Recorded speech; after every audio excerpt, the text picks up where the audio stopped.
June 8, 793 AD. On the isolated and undefended island of Lindisfarne, off the northeastern coast of England, stood the wealthiest and most sacred Christian monastery of the Kingdom of Northumbria. From the sea, several unusually long, shallow-draft wooden ships rapidly approached the shore.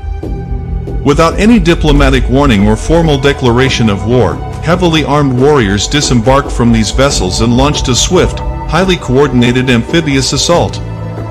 Ignoring the sanctity of the monastery, they slaughtered monks, stripped the altars of their gold and silver, loaded the treasure onto their ships, and disappeared into the open sea before Northumbria's royal army could respond.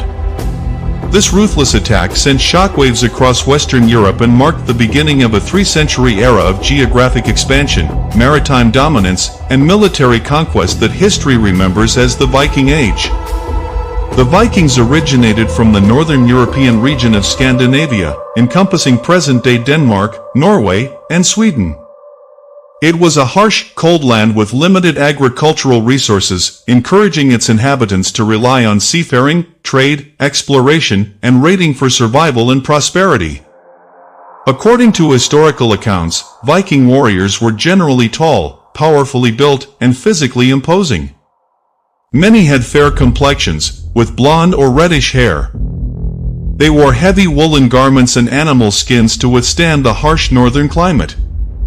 Their primary weapons included the broad battle axe, a straight double-edged sword, and a large round wooden shield reinforced with a central iron boss. In battle, they typically wore simple iron or leather helmets. The Vikings' military and geographical dominance was built upon their extraordinary shipbuilding technology. Rather than being a single unified nation or army, the Vikings consisted of 3 major regional groups, each expanding in different directions. The Danish Vikings focused primarily on England and the Carolingian Empire. In 865 AD, instead of conducting temporary raids, they landed in England with a massive invasion force known as the Great Heathen Army, commanded by Ivar the Boneless and Halfdan. They defeated several Anglo-Saxon kingdoms and established permanent control over northern and eastern England, a territory that became known as the Danelaw. In France, Viking forces led by Ragnar besieged Paris in 845 AD, followed by another major siege under Rollo in 885 AD. In 911 AD, King Charles of France was compelled to make a treaty with Rollo, granting him a vast stretch of northern French territory in exchange for protecting the kingdom from future Viking attacks. This region later became known as the Land of the Northmen, or Normandy. The Norwegian Vikings turned westward across the Atlantic. They conquered islands around Scotland and established settlements in Ireland. In 841 AD, they founded Dublin as a permanent military base, trading center, and hub for the slave trade. In 874 AD, they began the organized colonization of the previously uninhabited island of Iceland.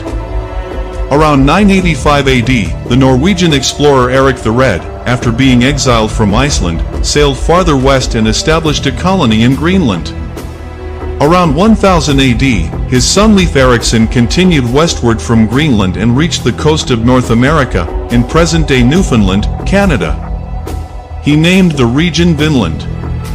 Archaeological discoveries, particularly at Lansa Meadows, have conclusively demonstrated that Vikings reached North America nearly 5 centuries before Christopher Columbus.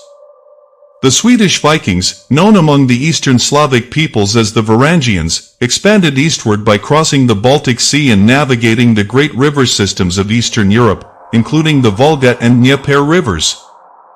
In 862 AD, the Swedish leader Rurik established control over Novgorod, laying the foundation for what would become the Kievan Rus, the medieval state that later gave rise to modern Russia and Ukraine. Unlike their Danish counterparts, these Vikings emphasized commerce over conquest.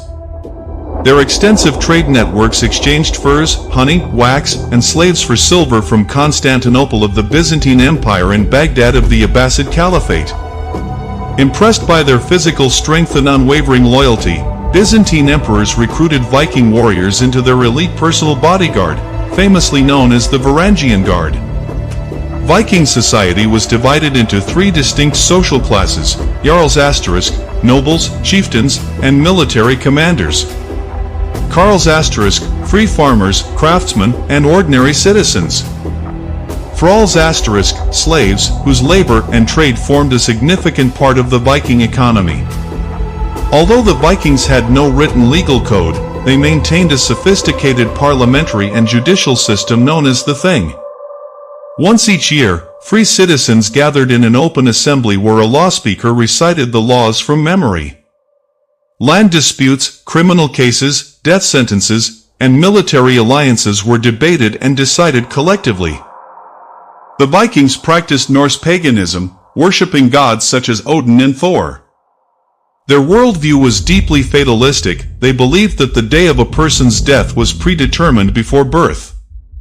Consequently, dying bravely in battle was considered the highest honor, rewarded with entry into Valhalla, the legendary Hall of the Slain.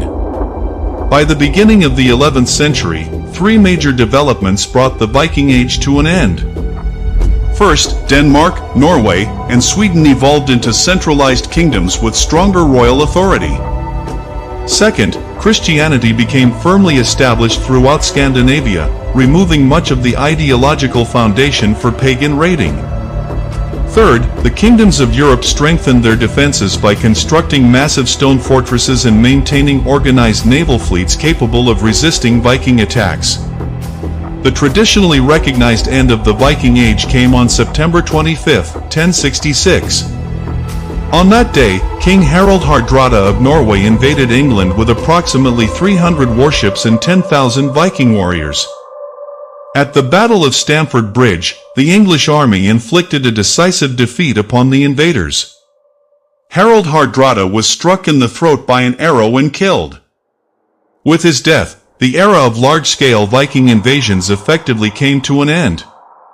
The chapter that had begun on the shores of Lindisfarne nearly 3 centuries earlier reached its final military conclusion on the battlefield of Stamford Bridge.